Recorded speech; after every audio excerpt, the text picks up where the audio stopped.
네, 모시고 안녕하셨습니까? 오늘 교훈가를 봉독했습니다. 그 가운데 좌우 이름을 다시 지었다, 이런 대진사님의 말씀이 있어서 오늘은 여기에 대한 말씀을 좀 드릴까 합니다. 7말 8초 휴가철인데 휴가들 잘 다녀오셨습니까? 마음 공부하시는 분들은 여름 수련회 때이기도 합니다. 우리 동학의 수련은 기본이 시천주, 모심이죠. 요즘 제가 온라인으로 해월신사 법설 강좌를 하고 있는데 교인이 아닌 분들도 많이들 들어오셔서 듣다가 그러면 동학에서는 기본적으로 하늘님 말씀을 듣는 강화의 수행을 누구나 다 하냐, 천어 하늘님 말씀 뭐 이런 공부를 했더니 그렇게 질문을 하셔서 그렇다고 말씀을 드렸습니다. 보통 하늘님 말씀을 듣는다 그러면 사람들이 사실 굉장히 어렵게 생각하기도 하고 어떻게 보면 이상하게 생각하는 경우도 많이 있는데, 사실 시천주를 생각하면 당연한 이치일 수 있거든요. 그렇지만 시천주의 그 사실을 아는 사람도 있고 모르는 사람도 있고, 알더라도 그 사실을 잊어버리고 사는 사람들이 사실 대부분이라고 볼 수 있죠. 하지만 우리 신앙을 하는 사람들은 그 시천주의 사실을 어떤 당위로서 단순한 사실에서 머무르는 것이 아니라 내가 진짜 하느님을 모시고 있는 신령한 존재구나 하는 이 깨달음을 깊은 내면에서 하느님 모심을 자각을 하는, 이걸 거쳐야 되는 거죠. 이게 보통 사람들과 다른 점이라고 생각을 합니다. 오늘 봉독한 교훈가에서도 대신사님께서 없는 정신 가다듬어 하느님께 아랬다, 그랬더니 이제 그렇게 질문을 하셨더니 하느님께 그 대답을 하시는 말씀을 쭉 기록을 하고 계십니다. 이렇게 하느님과 대화하는 이런 것이 사실 이제 강화의 수행이 우리 천도교 수행하시는 분들한테는 기본적으로 늘 있어야 되겠고, 사실은 이제 늘 여러분들 이제 기도를 하시면서 어떤 내면에서 떠오르는 말씀이나 떠오르는 가르침, 이런 것들이 사실은 늘 있을 겁니다. 근데 그런 것이 습관된 마음에서 떠오르는 생각과 하느님 말씀, 이런 것들이 막 뒤섞여 있으니까 분간하기가 어려운데, 그 정시, 정문, 성심신 3단으로 나눠보고 합해보는, 이렇게 하게 되면 하느님 말씀을 분별을 할 수가 있겠죠. 그래서 한마디라도 좋으니까 오늘은 어떤 말씀을 듣고 이렇게 살아야 되겠다 하는 그런 말씀이 들려오거나 느껴지거나 이런 거를 작은 거라도 놓치지 않고 들으려고 애쓰다 보면 매일매일 그 말씀이 조금씩 많아지기도 하고 분명해지기도 할 겁니다. 그렇게 해서 그 말씀과 하나가 되는 삶이 될 수 있어야 되겠죠. 그런데 하느님 말씀을 듣기 위해서는, 하느님 말씀은 사실은 이 경전에도 말씀하신 것처럼 청지불문이죠. 들으려고 해도 들리지 않는 게 우리 귀로는 들리지 않는 거죠. 그래서 그 하느님 말씀을 듣기 위해서는 두 가지가 저는 필요하다고 생각을 하는데, 침묵과 기다림입니다. 우리 후경에도 무기불침, 정의부동, 이런 말씀이 있죠. 우선은 내 생각이나 말, 이런 것들을 좀 쉬면서 침묵하면서 그리고 마음이 이리저리 왔다 갔다 하는 거를 정지하고 하느님 그 이치에, 하느님 말씀에 딱 정해서 기다리는 게 침묵과 그런 기다림, 이런 것들이 필요하다고 생각을 합니다. 이렇게 침묵하고 기다리다가 보면 말씀으로만 듣는 것이 아니라 이제 시로서도 받을 수가 있는데, 그게 이제 강시고 문득 떠오를 때마다 시로서 적은 게 문득 이제 적는 말씀, 이렇게 뒤에 우리 경전에도 많이 기록이 되어 있죠. 우리 성사님 편 우음에 보면 많은 시문이 있습니다. 그 중에 한 구절 말씀을 잠깐 드리면 반조 선천 미생안 이렇게 구절이 되어 있습니다. 돌이켜서 선천을 비치니 낯을 내지 못했다. 하늘님 모심을 깨달은 다음에는 사실 습관된 마음으로만 살다가 진짜 내가 하늘님을 모신 신령한 존재구나 이런 자각을 하게 되고, 그러면 그 이전에 습관대로 욕심대로 살았던 선천의 모습이 사실 부끄러워지죠. 참회를 하게 됩니다. 그래서 낯을 내지 못한다 이렇게 말씀을 한 겁니다. 그래서 참회문을 읽고 그 참회하는 마음에 눈물을 흘리고도 하는데, 모든 신앙의 시작은 그런 차원에서 참회하는 차원에서 시작을 한다고 볼 수가 있겠습니다. 그렇게 하느님과 내가 하나구나 하는 것을 깨닫게 되면 다음에는 우음 다음 구절이 무성무답 무현환 이렇게 말씀이 나옵니다. 소리도 없고 대답도 없고 나타난 즐거움도 없다. 일체가 하느님이라는 것을 깨달으면 사실 어디에 묻고 답을 기다릴 게 아니라 내 안에 모시고 있는 하느님께 물어보면 거기서 답을 다 얻을 수가 있는 거죠.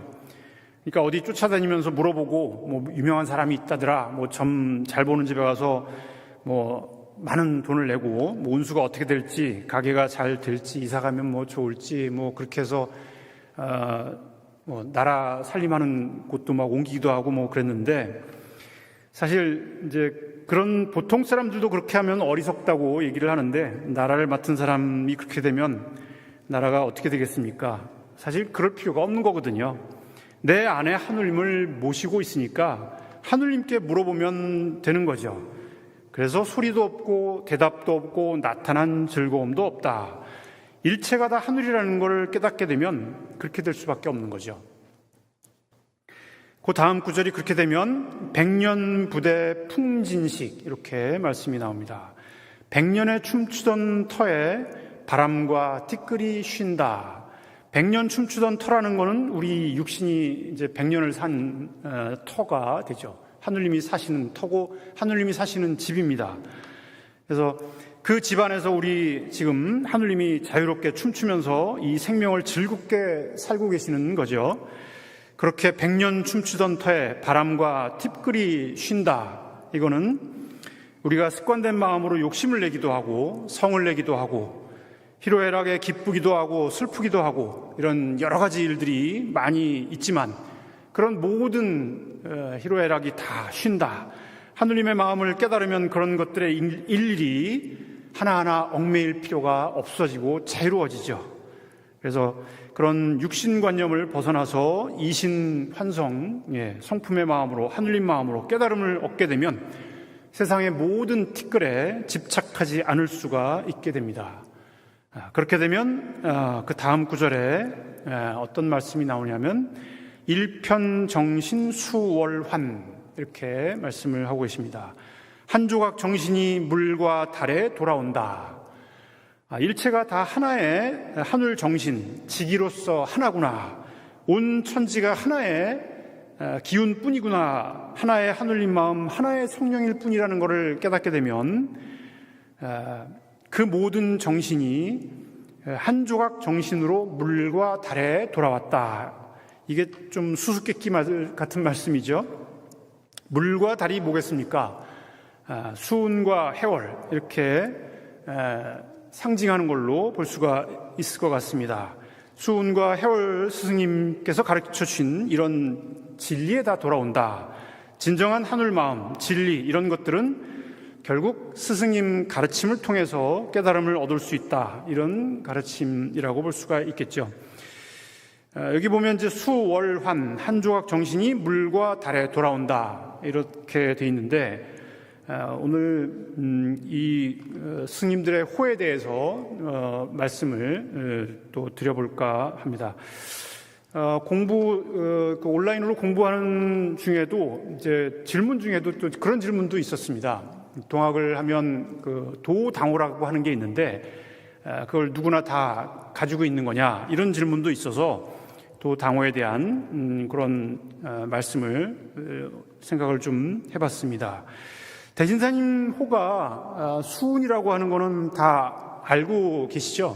그렇지만 이 수운이라는 호를 언제 지었는지는 정확하게 기록이 전하지는 않습니다. 다만 교사에 보면 포덕전 1년, 그러니까 1859년 10월이죠. 오늘 교훈과 봉독한 데에서도 나오지만 주유천하 10년 동안 온 세상을 다니면서도 이 깨달음을 얻지 못하고 이제는 더 이상 방법이 없겠구나 하고서 처자를 모두 데리고 혼자서 돌아다니시다가 진리를 찾고 다니시다가 혼자서는 안 되겠다, 가족과 함께 해야 되는구나, 이런 걸 아마 이제 깨달으신 건지 처자를 함께 데리고 고향인 경주로 돌아오셔서 선친이 지으신 용담정에 은거하시게 되죠.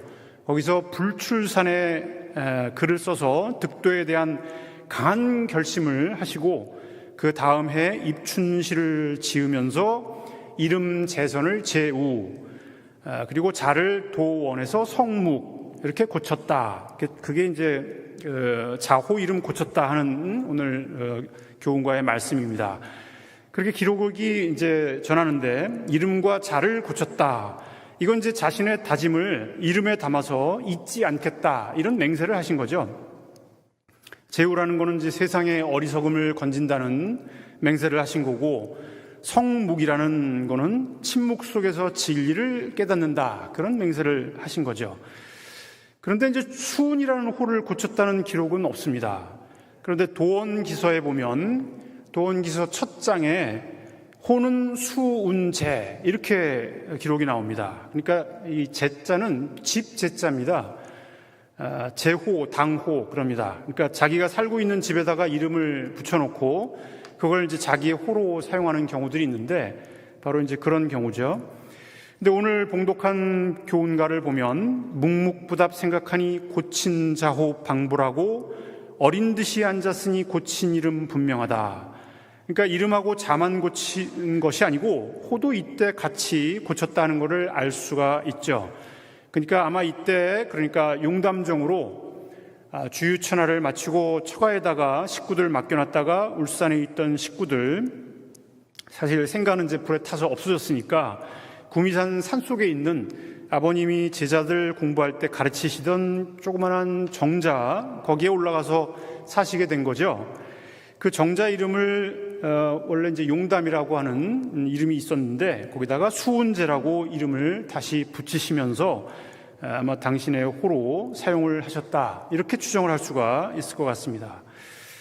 지금 현재 용담정의 모습은 사실은 개축이 된 건데 원래 대신사님이 사실 때는 이렇게 의리의리한 기와집은 아니었을 거고 아마도 그냥 단출한 초가삼간, 이렇게 거기서 제자들하고 공부하고 글 읽고 이렇게 했던 곳에 딱히 살림할 만한 곳이 없으니까 거기 올라가셔서 사셨던 걸로 볼 수가 있는데, 여기를 수운제라고 이름을 짓고 대신사님께서 물과 구름이 있는 집이란 뜻이겠죠. 그렇게 당신의 호로도 삼으셨다, 이렇게 볼 수가 있을 것 같습니다.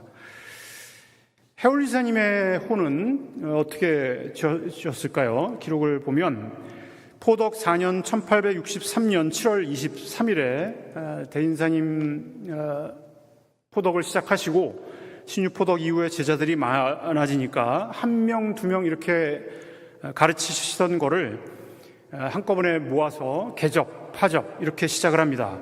그러니까 제자들이 한꺼번에 이제 많이 모여서 공부하기 시작하면 개접 공부, 그 다음에 한 학기 끝나면 파접, 이제 여름방학이 되는 거죠. 이제 접을 파하는 날, 그날 40-50명 모인 자리에서 대진사님께서 그때는 이제 최경상이었죠. 이름을 고치기 전이었으니까 최경상에게 해월당이라는 호를 주시면서 북도중 주인으로 삼았다, 이렇게 기록이 전합니다.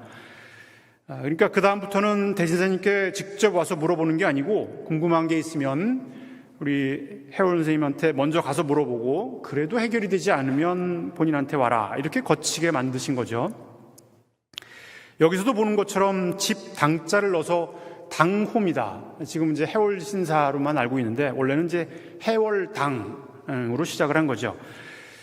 지금도 여성분들 도호는 당호, 지정당, 선경당 이렇게 하는 이유가 도호 암자와 같은 의미로 하느님 사시는 집이란 의미죠.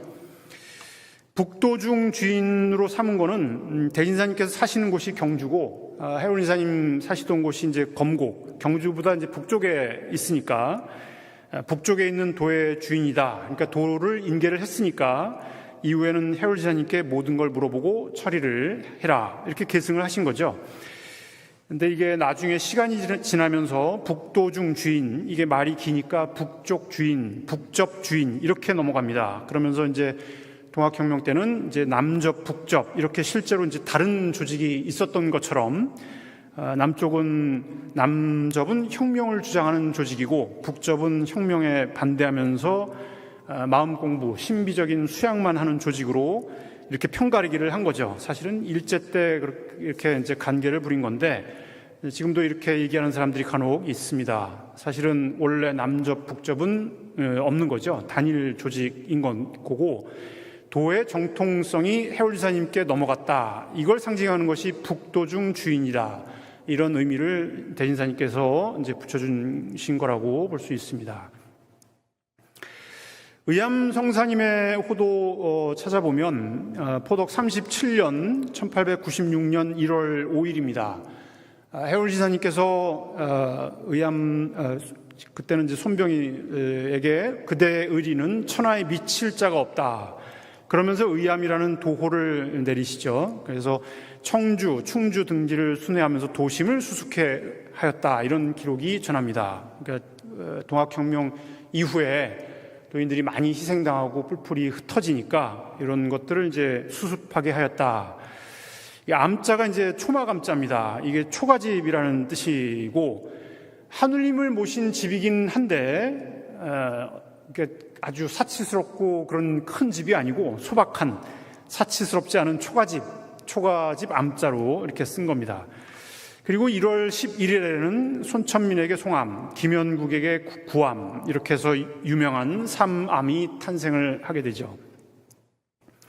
그 세 분에게 동학의 모든 훗날을 이제 맡기는데 세 분이 마음을 합하면 천하가 도를 흔들어도 어쩌지 못할 거다 이렇게 하셨는데 신사님 돌아가신 이후에 송암 손천민 선생은 얼마 못 가서 관에 붙잡혀서 순도하시고 구암 김연국 선생 같은 경우는 시천교로 갈라지게 되는 그런 이제 복잡한 역사가 있습니다. 이때부터는 지금까지 남자 도인들에게는 암자 도호를 전해주고 여성 교인들에게는 당호를 전하고 있는데 사실은 이때가 그럼 암호를 지은 처음이냐 이렇게 생각할 수가 있는데 실제 교사 기록을 보면 의암성사님께 의암이라는 호를 주기 5년 전 1891년도에 신사님께서 전라도 지역을 순회하시면서 도를 굉장히 열심히 수행하시는 김학종이라는 분에게 신암이라는 도호를 전했다는 기록이 전하는 것도 있긴 합니다. 이건 조금 더 자세한 연구가 필요할 것 같습니다. 어쨌든 지금 현재는 도호와 당호를 어떤 규정으로 수혈을 하느냐 하면 5년 이상 신앙생활을 꾸준히 모범적으로 수행한 교인에게 포상의 의미로 수혈을 하고 있습니다. 그러니까 상을 내리는 의미인 거죠. 그렇게 상으로서 이제 별명을 지어서 전하는 거죠. 도를 전한 전교인이나 선생님, 보통은 교인이 속한 교구장이나 연원주가 그 사람의 성품이나 특징을 담아서 이름에다가 추구하고자 하는 뜻을 담아서 지어 총부에 이렇게 지어주면 좋겠다 신청을 하면 총부에서 그걸 결정해서 수혈을 합니다. 도호에 대해서는 기록들이 어느 정도 전하는데 여성들의 당호는 그럼 언제부터 시작됐느냐 이것도 기록이 좀 찾기가 어려웠습니다. 다만 포덕 48년 1907년입니다. 그때 교회에서 천민보록이라는 것을 만듭니다. 천도교 인명록 같은 건데 천민, 그러니까 한울 사람들인 거죠. 전국에 있는 한울 사람들의 기록을 모아서 천도교 인명사전을 만듭니다. 지금도 교보를 만들죠. 입교를 하게 되면 이름, 생년월일 이렇게 모아서 인명록을 만드는데 그때까지 보통은 김씨 부인, 이씨 부인, 전주댁, 진주댁 이렇게만 불리던 거를 남편의 이름 한 글자하고 여자 이름 화자 이렇게 합해서 천민보록을 만들 때 여자 이름들을 지어서 거기다가 기록을 했다, 이렇게 기록이 전합니다. 저희 증조 할머니께서도 성이 수원 백씨고 이름이 맑을 숫자에 그 여자 이름 화자 이렇게 해서 백숙화 이렇게 이름이 전합니다. 그래서 아마 그때 당시에 증조 할머니께서도 교회에서 이름을 같이 지으셨던 게 아닌가 생각이 듭니다. 그러면 조선시대 여자들은 이름이 없었는가? 기록을 보면 여자들도 분명히 불리는 이름들이 다 있었죠. 다만 이제 언년이, 이쁜이, 곱분이 이렇게 대략 이제 끝순이 이런 식으로 이름을 지은 게 대부분이고, 말자, 후남이 옛날에 드라마도 있었죠. 딸만 쭉 낳다가 다음에는 아들을 낳았으면 좋겠다. 그래서 후남이 이렇게 짓고 그랬는데, 어쨌든 양반가에서는 한문으로 이름을 짓고 평민가에서는 한글로 이름을 지었다는 기록은 전합니다. 다만 이제 이게 불린 이름이지 그 이름이 족보에 오르지는 못합니다. 여자 이름이 족보에 이르지는 못했고, 심지어는 조선 왕조 실록에도 보면 왕비들이 굉장히 많죠. 왕이 27대까지 이어지니까 왕비도 최소 27명 이상일 텐데 그 왕비의 이름이 알려진 건 한 명밖에 없습니다. 마지막 왕비 민비 명성왕 황후가 민자영이라고 하는 그 이름밖에는 알려지지는 않아요. 그나마 개화기 때니까 민자영이라는 이름이 알려졌지, 그렇지 않았으면 왕비의 이름조차도 족보에 올라가지 못했던 게 조선시대 현실이었다는 거죠. 그런데 이제 교회에서 이렇게 부인들의 이름을 공식적으로 지어줬다, 이거는 이제 공식 문서, 족보에도 올린다는 의미가 되겠습니다. 교회 공식 문서는 이제 천민보록인데 교회 족보에다가, 하늘 사람의 족보에다가 올린다는 의미가 되죠. 그래서 남녀가 평등하게 천도교에서는 대우가 됐다, 굉장히 그런 상징적인 의미가 있다고 볼 수가 있습니다. 그래서 아마 이때 당호도 같이 지어주기 시작하지 않았을까 추측할 수가 있는데, 천민보록을 만든 게 1907년입니다. 천도교 여성회 시조가 수의당 주옥경 사모님이죠. 우리 의암 성사님 부인인데 이분의 호가 수의당입니다. 지킬 숫자에 오를 의자, 그러니까 오름을 지키는 집, 의를 지키는 하느님입니다. 다른 의미로는 의암 선생님을 지키는 사람이다, 이렇게도 볼 수가 있겠죠. 그래서 수의당입니다. 어쨌든 의암 성사님과 결혼한 게 포덕 56년 1915년이고 천민보록이 1907년이니까 대략 한 1910년대 전후에서는 여성들에게 당호가 만들어서 전해졌다, 이렇게 볼 수가 있을 것 같고, 남녀가 동등하게 대우가 됐던 게 천도교의 문화였다 한다면 그렇게 추정할 수가 있겠죠. 어쨌든 이때 의암 성사님과 결혼하실 때 주산월이라는 이름에서 주옥경이라고 이름을 바꾸시는데 아마 이때 당호도 같이 지어졌지 않을까 추정해 봅니다. 어쨌든 당호와 암호, 이거는 이제 하늘님 모신 집이라는 의미가 있습니다. 어쨌든 이제 당호, 암호는 이제 별명이죠. 우리가 보통 가지고 있는 이름과는 다른 별명인데, 어릴 때 별명들 여러분들도 다 하나씩 있으셨죠? 저도 초등학교 때부터 대학 때까지 일관된 별명이 제가 지은 건 아닙니다. 물론 친구들이 지어준 별명이 면땅이었습니다. 면땅. 제 성하고 합치면 여러분들 잘 아시는 그 과자 이름입니다. 근데 이 별명에서 벗어나게 된 게 천도교 하면서부터 벗어났습니다. 천도교를 하니까 도호를 지어줘서, 별명을 지어줘서 그 별명에서 벗어나게 수가 있어서 그런 면에서도 참 고맙고 감사한 일이 아닐 수가 없습니다. 여러분 대부분 도당호 있으시죠? 저희 교구에 원암장님 같이 있습니다. 원자는 이제 원만한 둥글 원자니까 모든 것을 다 통달한 하늘입니다. 원만하게 통달한 하늘입니다. 뭐 이런 의미가 되겠습니다. 그러면 저는 이제 중암이니까 중간밖에 통달을 못하는 하늘님인가 그렇게 생각을 했더니 우리 수덕문에 보면 인사지찰은 유일 집중이다. 치우치지 않고 중용을 잘 지키는 게 굉장히 중요하다. 이런 구절이 있어서 아마 그런 의미에서 지어주신 것 같아요. 저희 내시도 같은 경우에는 지정당입니다. 알지자에 발을 정자를 써서 올바르게 아는 하늘님입니다.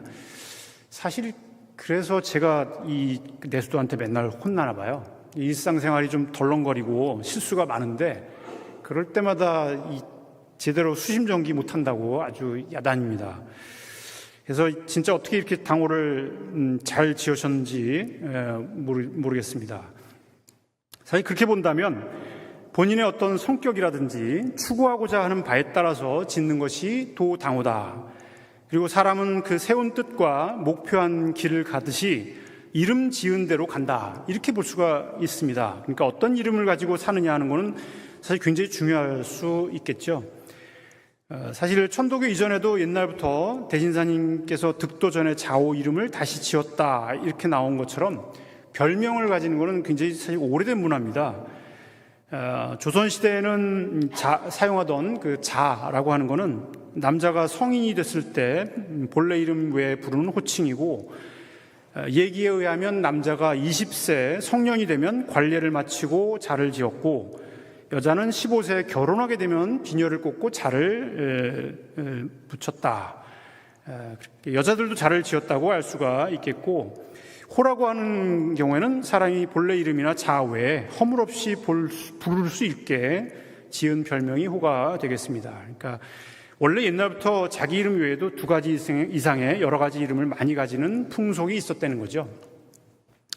사실 지금도 친구들끼리는 서슴없이 이름을 부르지만 어린아이가 어른 이름을 부르는 거는 사실 좀 기분 나빠하는 풍습이 있는 거죠. 그래서 옛날부터 손윗사람에게 어린 사람이 이름을 부르는 거는 본데 없는 짓이다. 이렇게 얘기를 하는 겁니다.